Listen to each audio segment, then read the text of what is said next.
Hello! As the new year came around, I think it's time to return to the list of Bitwig tips and tricks I've been collecting over the past few months. Drill a hole into your craniums and funnel this esoteric knowledge in so that you make good use of it in 2025. So lean back and hold still. I hope you've brought your own narcotics. A trick I only recently started using myself, some of you might find helpful, is saving default modulation shape as project modulators in your default template.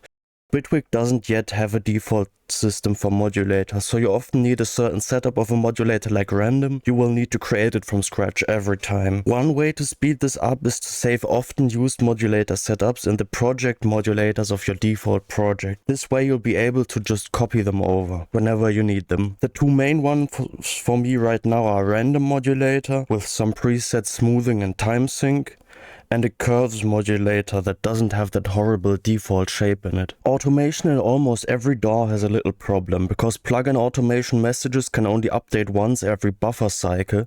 Certain abrupt changes can get lost, which can really mess with transients if you don't watch out. Here's a little demo to show what I mean. I'm simply going to automate a DC offset to turn on and off again, and then bounce out the result. While what we would expect are perfect sharp corners here, we get little rounded edges with quite a bit of a tail at the end. However, there is a fix. Bitwig's modulation system is not limited to these buffer cycles, it's sample accurate, so with a little workaround we can get our sharp corners back. We simply put a button modulator on the DC offset and automate the button instead, making sure we keep smoothing and the inspector disabled. Now we get our perfect hard edges. Let's simply automate the volume of a kick drum exactly on the transient so you can see that this matters in practice. Once we'll do it with a volume automation, traditionally, and once using a button here. If you just look at the two sounds, you can already see the fade quite clearly, so it shouldn't be too surprising that you can also hear it. I think that speaks for itself. You know how you can only ever see all track waveforms at once? In wide mode, or none at all in narrow mode, with no in-betweens where you can just see them for some tracks? Well, wrong. You can actually use automation mode to show the waveform of individual tracks here, while keeping the rest in narrow mode. Using the inspector you can still adjust things like fades this way, although it's a bit fiddly. Next one, there is a bit of an oddity with how Bitwig places the play start marker, this little blue thing here. You will probably already have run into this. Sometimes clicking will place one, sometimes not. It can be quite frustrating. The reason this keeps happening is that Bitwig places the play marker when you let go of your mouse, not when you click. So if you move your mouse even a tiny bit and then let go, it will make a time selection instead and not place a play marker. One way to avoid this is by always clicking in the top lane, where the time ruler is, to reliably make a play marker. Next, something that might cause you a lot of pain when working with lots of big and intense project files. Deactivating tracks will clear their impact on your CPU, however it will not unload them from RAM. So if your projects get really big, say because you dragged multiple songs into one file, your deactivated tracks can still significantly slow down and jam your PC. When this happens, it may be time to save a new version and delete the deactivated tracks instead, freeing up the much needed RAM space. Next, here's a little submenu that I used to always overlook for some reason. By hovering over the little numbers atop the gain meters for a while, you get this window with numeric readouts in case you ever need more precise information about your levels. Now, release envelopes are just a feature, so maybe this isn't all that obscure, but it's so often overlooked I thought I'd remind you of it. There's this modulator called AHD on release, and it does exactly that. It triggers whenever a note ends, giving you more control over the tail of your sounds. You can use it for things like fading to a reverb for a bit after every note.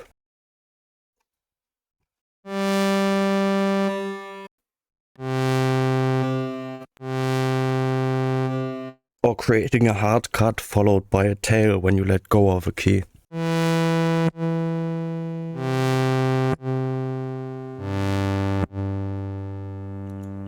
When using multiple modulators on a single device or container, did you know that you can just drag modulation destinations between them in the inspector? So if I want my filter cutoff to be controlled by a macro instead of this envelope, I can just shuffle it over. If I drag the modulator name instead of individual targets, I can move all targets at once. Pretty neat, I think. I mentioned this in another video before, but in my opinion a way to significantly speed up your workflow is to map all the different windows in the piano roll to keyboard shortcuts. I'm talking about tools like the micro pitch editor, the layer display, or track versus clip editing. The new dome filter that comes with Bitwig 5.3 can make for a really neat envelope follower. Just use the third output called the magnitude. This works incredibly accurately on signals with a consistent pitch. On anything else you might have to experiment and try mixing it with other modules.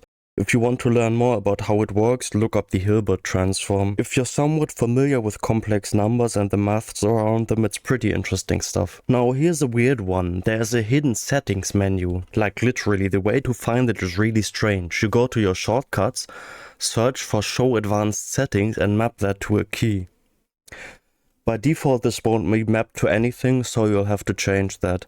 If you then hit that shortcut, an additional menu will open. Here you can find a single setting at the moment, one that lets you select a graphics system. Not that I ever need this, I just don't touch this, but maybe you know what to make of it and find it useful. If not, it's still interesting to know that it exists. Next, here's a strange sound design trick using Filter Plus or the grid. The Chebyshev wave shaper will output some fluctuating DC offset if you just move its knob around, and feeding it into some kind of resonator bank, we can create the sound of someone scratching a surface, like that of a glass bottle. Any kind of resonant filter or comb filter will give you a different sound from this. Pretty neat.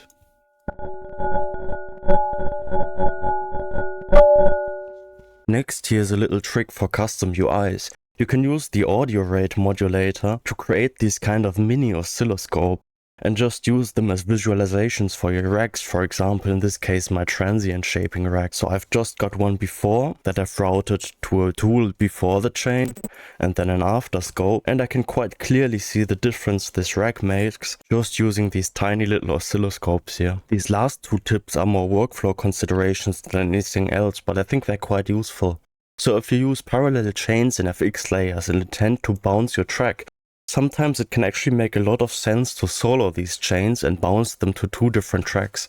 So in this case I've got a dry version and I've got a reverb version that I'm going to bounce to two separate tracks, because this allows me to then further edit the reverb, for example fade it in, fade it out, that kind of stuff.